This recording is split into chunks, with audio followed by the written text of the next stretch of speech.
දෙසැම්බර් මාසයේ එක් සීතල උදෑසනක චිහෝ නම් තරුණියක් පාසලට යන්න නිවසින් එළියට ආවා. ඇය නිවසේ දොර වසන විටම ඇගේ මව නිවස තුල සිට ඇයට පණිවිඩයක් කිව්වා. අද තාත්තාගේ උපන්දිනය. ඒ නිසා ඔයා වේලාසනින් ගෙදර එන්න. ඒ වගේම මතක ඇතුව තාත්තගේ උපන්දින කේක් එකත් අරගෙනම එන්න. ඇයට මතක් වුණා අද පාසල් වේලාවෙන් පසු ඇයට සිය මිතුරන් සමග පාසලේ කාණු පද්ධතිය පිරිසිදු කරන්න නතර වෙන්න සිදුවන බව. ඒ වුණත් ඇය ඒ බව මවට කියන්න ගියේ නැහැ. පැවති සීතල නිසා මුහුණ වැසෙනසේ ස්කාෆ් එක ඔතාගත් ඇය ඉක්මන් ගමනින් දුම්රිය ස්ථානය වෙත බලා ඇවිද ගියා.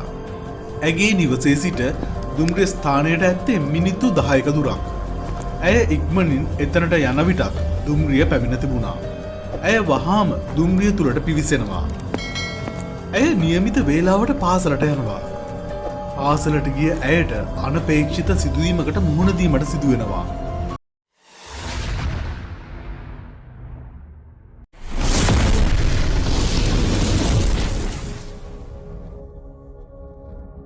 ඇයව විදුහල්පතිවරයාගේ කාර්යාලයට කැඳවා තිබුණා.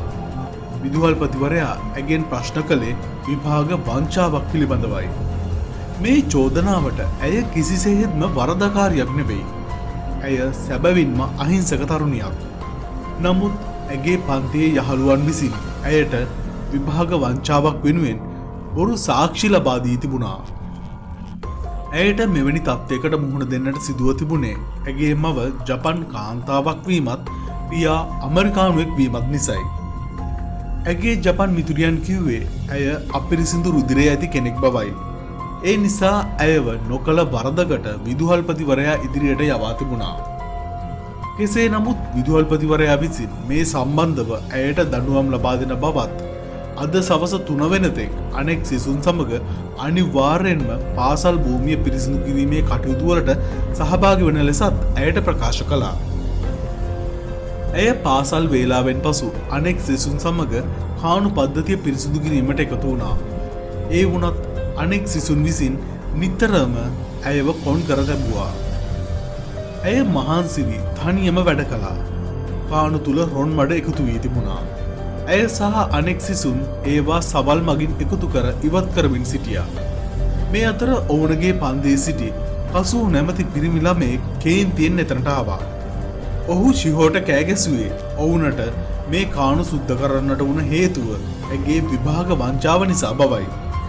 පිරිසිදු ලේ සහිත ජපන් ජාතිකයන් කිසිම දිනක වංචා නොකරන බවත් ඔහු කෑගසමින් කිව්වා. ඔහු තවදුරටත් කෑගසමින් කිව්වේ තවත් කරදර නොකර ඇයට මිය යන ලෙසයි. එලෙස කිව් ඔහු සවලකින් එකතු කරගත් කළු පැහැ රොන් මඩ ඇගේ මුහුණ පුරා විසිරී යන ලෙස දමා ගැසුවා. එම මඩ ප්‍රහාරයෙන් ඇගේ මුහුණ, හොණ්ඩය සහ ඇඳුම්වල පවා ගඳ ගසන කළු පැහැ මඩ විසිර තිබුණා. අනෙක් සිසුන් සියලුම දෙනා ඇයට අතදිගු කරමින් සිනාසෙන්නට ගත්තා.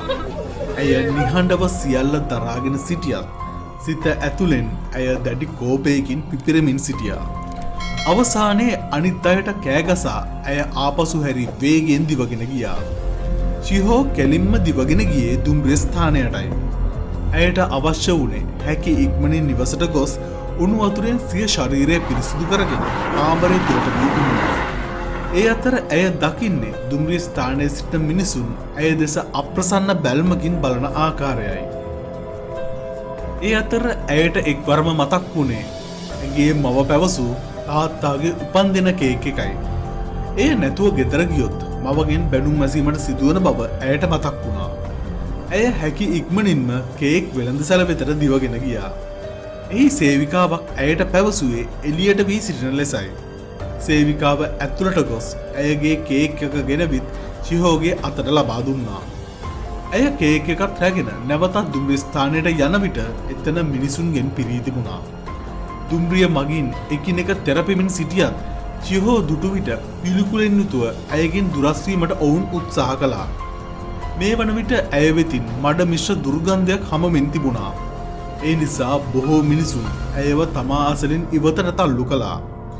එහෙට මෙහෙට තල්ලුවන අතරේත් ඇය උත්සාහ කළේ තම පියාගේ උපන්දින කේක් එකට හානියක් නොවනසේ ආරක්ෂා කරගන්නයි. දුම්රිය ක්‍රමයෙන් වේදිකාවට ලන්වන විට මගීන් අතර අධික තදවදයක් ඇති වුණා. මඩෙන් නැහැවී ඉන්න ශිහෝව මිනිසුන් ඉවතට තල්ලු කළා. අවාසනාවන්ත අයුරින් ඇය එක්වරම දුම්රිය මාර්ගයට ඇදගෙන වැටුණා. දුම්රිය රියදුරු තිරිංග තද කළත් ඒ වන විටත් ඇයව දුම්රියට යට වී අවසానයි. ශිහෝගේ සිරුර ඉන අසලින් දෙකඩ වී තිබුණා. පියාගේ උපන්දිනය සමරන්න සිටි දෙමව්පියන්ට තම එකම දියණියගේ මරණය දරාගත නොහැකි වුණා. ඔවුන් බොහෝ සෙයින් දුක් වුණා.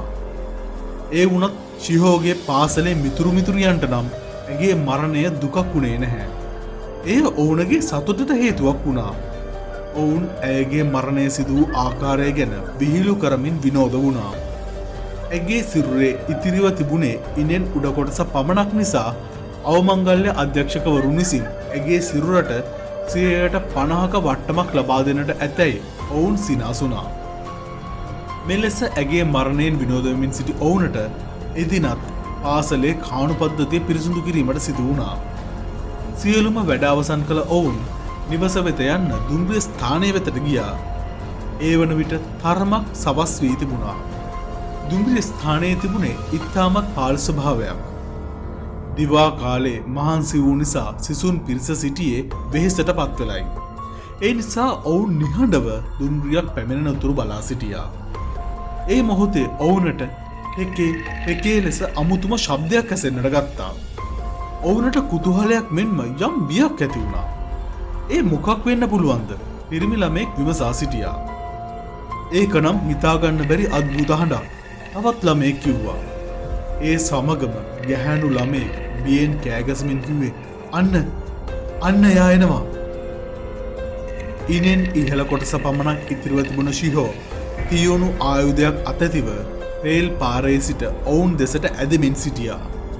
බීතියටපත් සිසුන් දුවන්නට සැරසුණත් ශිහෝගේ අත ඊට වඩා ඉක්මන් වුණා. ඇය සියලුම සිසුන්ව දෙකඩ වෙන්න කපා දැමුවා. ළමුන් උදව්විල්ලා විලාප නගද්දී ශිහෝ ඔවුන්ව සමූල ලෙස ඝාතනය කර දැමුවා. ලේ විලක් මැද සිනහසෙමින් ශිහෝ අසන්නේ අර්ධ ලේ සහිත ජපන් ජාතිකයෙක් වීම දැන් ඔයාලට කොහොමද දැනනවාද ලෙසයි. අද අපි අරගෙන ආවේ ජපානයේ සුප්‍රකට නාගරික පුරාවෘත්තයක් වෙන ටෙකේ නම් කතා පුවතයි. මේ නාගරික පුරාවෘත්තයේ බිහිවීම ගැන තවත් විවිධ කතන්දර තිබෙනවා. ඔයා ඒ ගැන දන්නවා නම් ඒ ගැන පහලින් කමෙන්ට් කරලා කියන්න. ඒ වගේම අද ගෙන ආපු මේ වීඩියෝව හොඳයි කියලා හිතනවා නම් වීඩියෝවට ලයික් එකක් දාලා තවත් කෙනෙකුට බලන්න මේ වීඩියෝව ෂෙයා කරන්න. ඔයා තවමත් අපව සබ්ස්ක්‍රයිබ් කරලා නැත්නම් පහලින් අපව සබ්ස්ක්‍රයිබ් කරලා නොටිෆිකේෂන් බෙල් අයිකන් එකත් ක්ලික් කරලා තියාගන්න. තවත් මේ වගේ අපූර්ව නාගරික පුරාවෘත්තයකින් නැවතත් හමු වෙනතුරු ඔබට සුබ දවසක්.